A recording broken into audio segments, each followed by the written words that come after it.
function well on my end. All right, looks good. All right, this is the pre-market pulse scan for Thursday, June the 1st. The time is about 7:44 a.m. Eastern Standard Time. We have a few things we need to go over today, and I'm hoping we can get it all done here in a timely fashion. There has been a plethora of news over the holidays, and you're beginning to see just how fast the agenda is being pushed over the last few weeks, last couple of months. On the Guerrilla Economist Rogue Money Show, we've been dealing with certain aspects of how technology is taking over more and more day-to-day tasks, taking over the job market. And right now, the unemployment rate for androids and algorithms is 0. Every android and algorithm has a job. It wants a job. Human beings, on the other hand, have been ruled obsolete. We're going to get into that in just a minute. But first, let's take care of some housekeeping. The overnight markets, the bond market. Bond futures right now are off about 10, maybe 11-30 seconds at 153.15. That's still in that medium range to high level. As long as bonds are trading around this 153, 154 handle and above, don't expect any rate hikes in the near term. It's just not going to happen. All right, Dow futures have slipped below 21,000. We're at 20,988, down 14 points.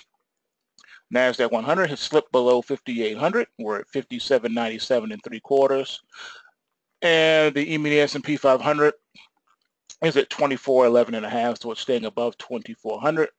And the Nikkei is up 205 at 19,880. Crude oil up 10 cents at $48.42.5. And the US dollar index is at 97.17. And gold is at 1268.50 after hitting a high of 1272.80. And it's right now down $6.80. And this is interesting. Let's see, that's okay, I guess so. Silver is down 28 cents to $17.12, staying above that critical $17 level. And natural gas has made a comeback after getting near the $3 handle. Now we're at $3.11. So it's up 4 cents. All right, so there you have the overnight markets. Not too much going on. Jobless claim numbers are coming out today at 8:30 a.m. Eastern Standard Time, and that could possibly move the markets.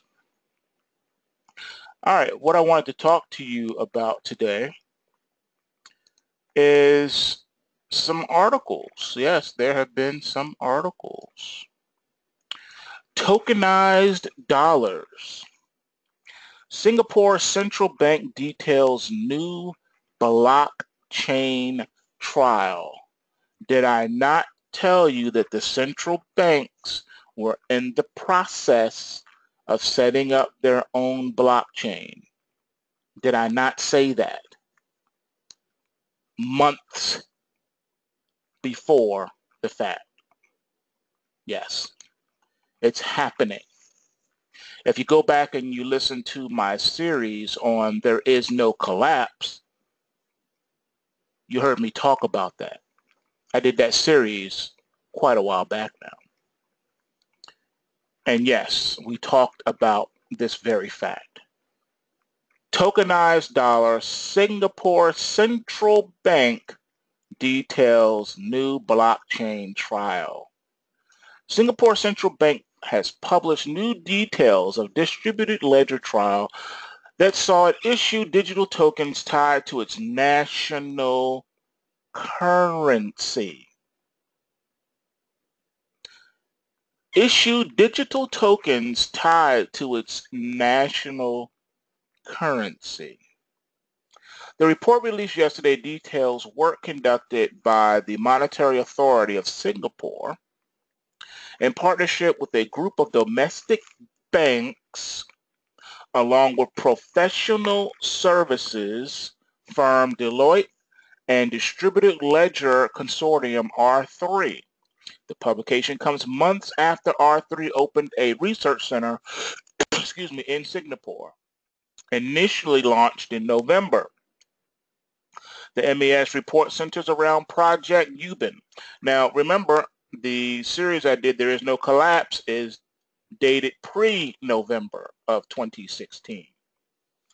The MES report centers around Project U.B.A.N., an effort that authorities say seek to launch a tokenized form of the Singapore dollar on a distributed ledger. Did I not tell you that the fiat currencies were turning digital, and that not just digital, but they were going the way of blockchain? Did I not say that that is the new control grid? Because within that technology, it opens up a huge Pandora's box of control possibilities where you can track people in real time, even greater than what a GPS can do, even greater than what an RFID can do. Because this part is tied to money, and money controls people's movements. All right? An RFID chip just tracks your movement. But blockchain has the potential to control your movement. Big difference. According to Institution, the first phase of the trial conducted between mid-November and late December of last year included elements drawn from the Bank of Canada's Project Jasper, a digital currency initiative that also involved R3. The Project U.B.A.N. initiative itself relied on a private Ethereum network that was created for the test.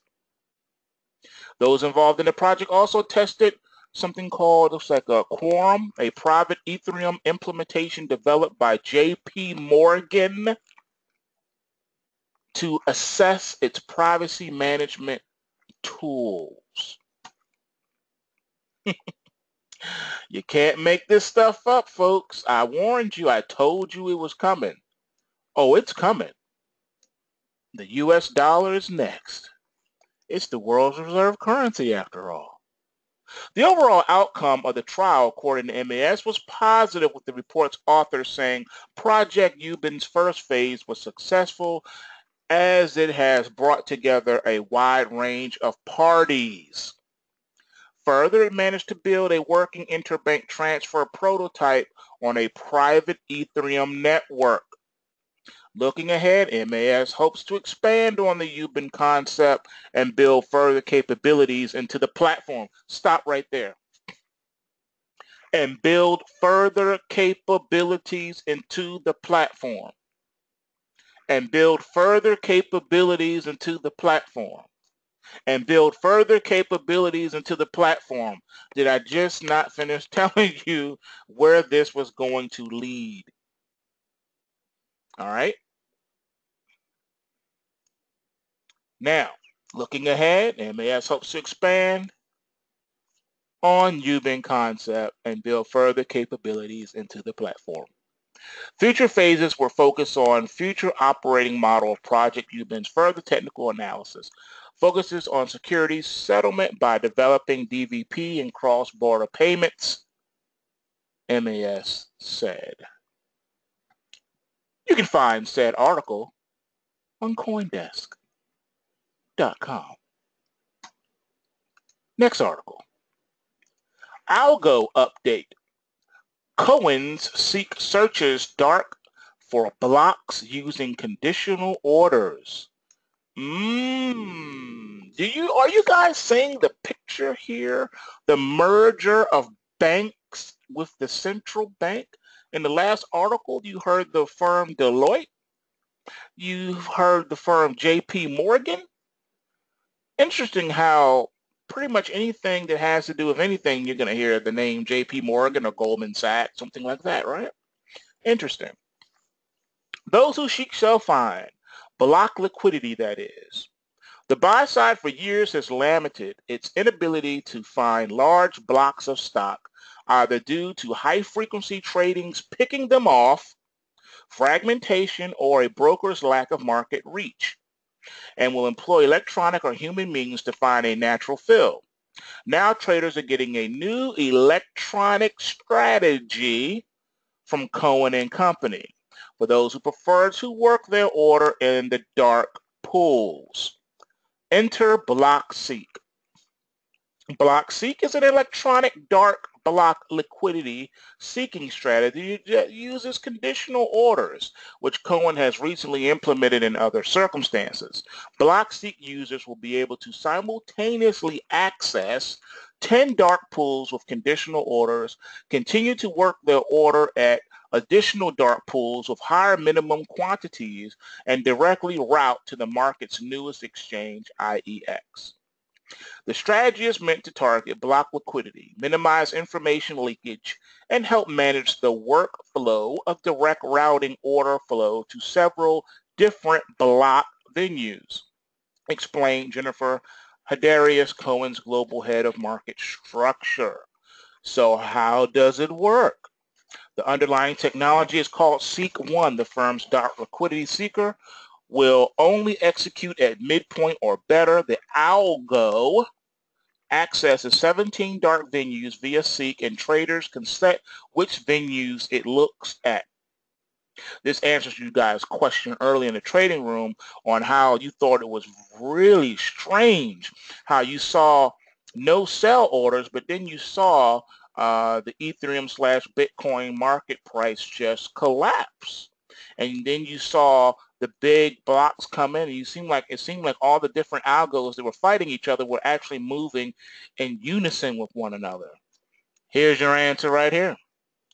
The algo's resting dark liquidity is routed in conjunction with the firm's dark heat map technology. Resting orders are set at a default 1,000 share minimum, but can be customized to the trader's specific needs. All right.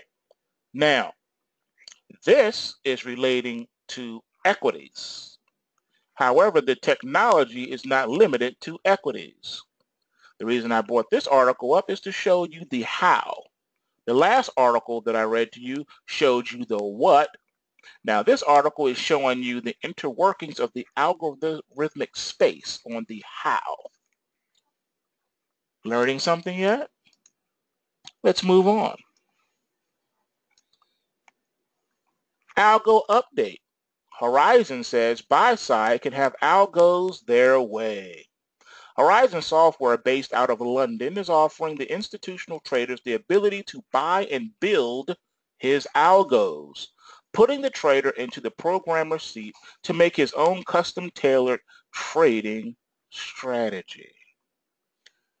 Again, this is the age of the algos. All right? To borrow a quote from Lord of the Rings, the age of man is over. Now is the age of the org. Okay?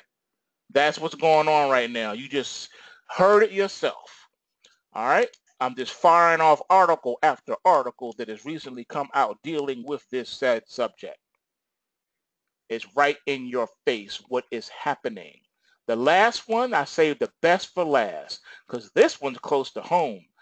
I had you overseas. We just traveled thousands of miles. We just went from I took you from Singapore, then I took you to London. Now I'm taking you back home to the U.S. You ready? Morgan Stanley's 16,000 human brokers get algorithmic makeover. Call them cyborgs. Morgan Stanley is about to augment its 16,000 financial advisors with machine learning algorithms that suggest trades, take over routine tasks, and send reminders when your birthday is near. The project, known internally as Next Best Action, shows how one of the world's biggest brokers aims to upgrade its workforce while a growing number of firms roll out fully automated platforms called robo-advisors. The thinking is that humans with algorithmic assistance will be a better solution for wealthy families than mere software allocating assets for the masses. At Morgan Stanley, algorithms will send employees multiple choice recommendations based on things like market changes and events in a client's life, according to Jeff McClan, Chief Analytics and Data Officer for the bank's Wealth Management Division. Phone, email, and website interactions will be cataloged so machine learning programs can track and improve their suggestions over time to generate more business with customers, he said. We're desperately trying to pattern you and your behavior to delight you with something you may not have been asking for, but based on what you have been doing, that you might find of value. We're not trying to sell you, we're trying to find the things you want and need. Faced with competition from cheaper automated wealth management services and higher expectations set by pioneering firms like Uber Technologies Inc. and Amazon.com Inc., traditional brokerages are starting to chart out their digital future.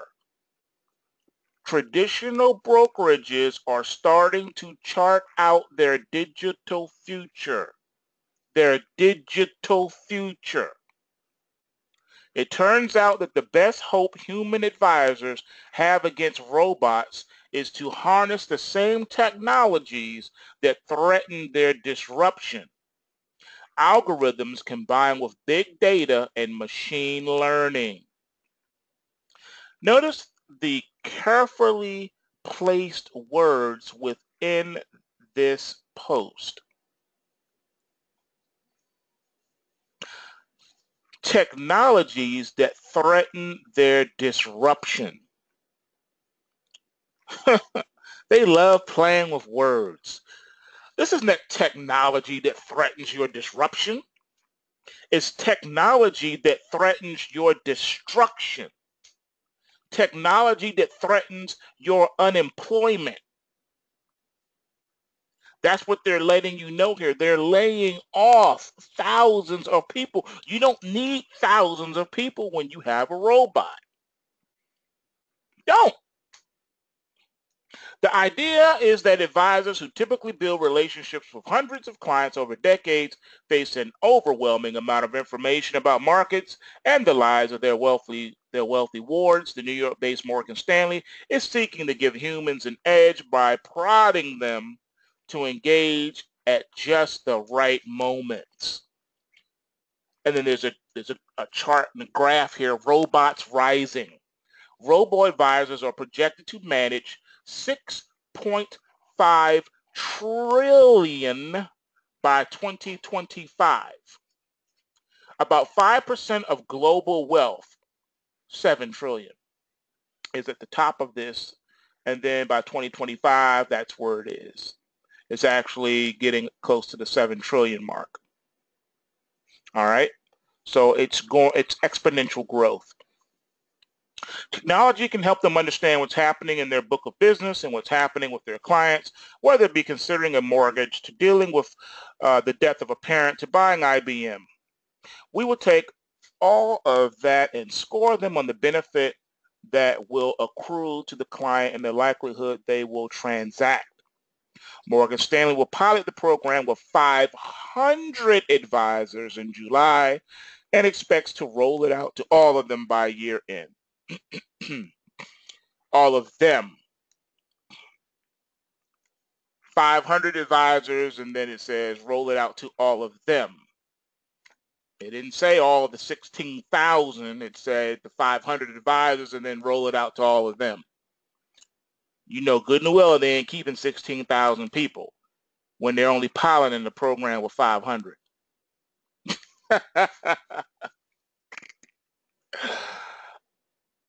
I'm telling you guys, people need to wake up. I've been warning people for the longest time that this was coming. All right.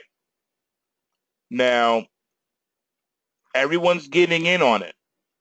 Bank of America, Wells Fargo, JP Morgan, they're all in on it. And you just heard about the central banks teaming up to quickly come out, roll out, and promote their blockchain technology so that they can have more control mechanisms over the fiat currency. All right. Now, a good question that someone wrote here in the live chat is, would a digital fiat currency have a limit in the number of coins in circulation? Won't this mean the central banks can't print money anymore? That is a very good question. That is an extremely good question. But look at it this way. What you don't realize, and most people don't, is that money is being not only printed, produced out of thin air, because it's not really being produced anyway, but it's also being quickly destroyed as well. In other words, they can erase just like they can create. It's all zeros and ones and pushing of a button. It goes on ad infinitum. So none of that matters. Remember, it's new rules now. It's new mathematics. It's new schematics. It's new economy. So the old tools and rules no longer apply. We've moved from the natural realm to the supernatural realm. The natural realm of physics says that you can only have an X amount of dollars in circulation, and there are different things that happen when you play with the numbers of dollars in circulation. We all know that. Inflation, stagflation, inflation, deflation, all that stuff, right? Well, guess what? Those forces now can be manufactured and controlled a lot easier with the digital situation. Remember, the blockchain is for you, so they can control you. But the rules of engagement, they still control. All right? It's just a different animal. It's going to take time for people's minds to wrap around it. And really, it's already been implemented. It just hasn't been officially rolled out. That's why people, economists have still been, going into conniption fits, because they're like, this doesn't make sense. That things should have collapsed a long time ago. Why are they collapsing? Because we don't operate under the natural laws of physics anymore. We operate in a supernatural money realm where everything is supernatural. And the central bank is God. And God gets to decide what he wants to do with his creation, i.e. his fiat, his digital control scheme. All right? That is where we are today, ladies and gentlemen. Finishing off now. Where can we make some coin today? That's what we want to know. And it looks like your Bitcoin and Ethereum are still in a parabolic state, per se. Bitcoin now officially, as of today, is in a state of correction. It's in an uptrend. It's in a correction. So that means that it stopped trending at the moment. We have a rally alert, so I do anticipate that the market will try to break out today. We'll have to watch and see. It was a nice run last night before I went to bed.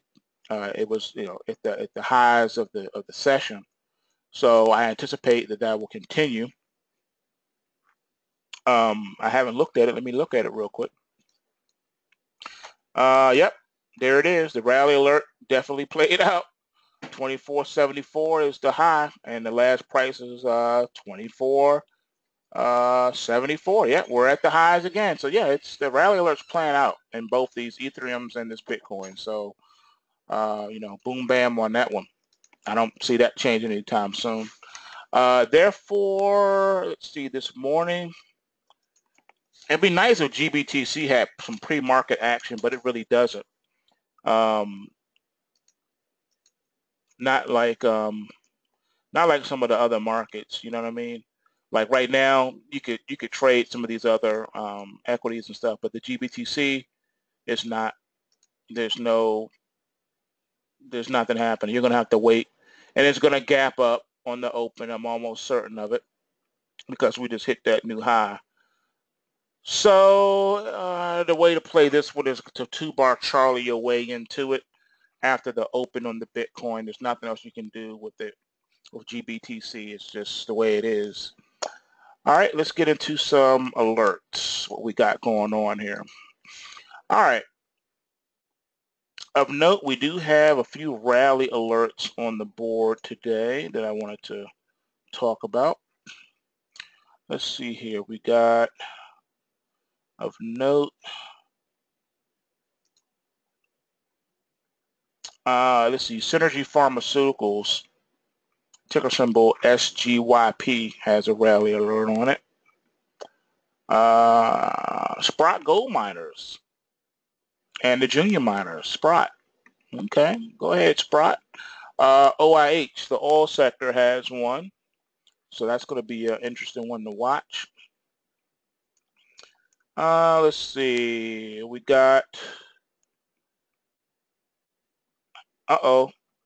we got Halliburton with the rally alert. That can't be good for anybody. Financially, yes, but geopolitically, no. Let's see what else we got. Bitcoin, we talked about that. Let's see, it looks like soybean futures has one. So that's of note today. The other things we got on here is some oversold situations, and that's in York Water, YORW. So I'm definitely looking at that one. Let's see, we have Myriad Genetics has a an oversold alert on it. Let's see, copper. All right, this is the JJC ticker. IYR, that real estate one, has one as well. IBM, and so does Chipotle. Chipotle got one. So we got a couple of interesting things on the sheet to take a look at today. So we'll see how these play out. I think it will be interesting. And let's see what else we got. Some notables that are pulse waving right now is Smith & Wesson, ticker symbol Robo Global Robotics, Potash, Nucor, Gray Television, Global Arena Holding, FAS, FAS, your financial sector, Dust, and COPEX. All right, so those are notable mentions that are pulse waving at this time. All right, so with that said, any questions before we conclude? Because I'm going to have to run. Anyone have anything that you need me to take a look at, like real quick? If not, I will holler back in the trading room. So we all good? Hopefully everybody got a lot out of this morning's pre-market pulse scan. All right, let's go get it. Let's have a wonderful trading day. Let's get these tickets in. And I'll holler back. Peace.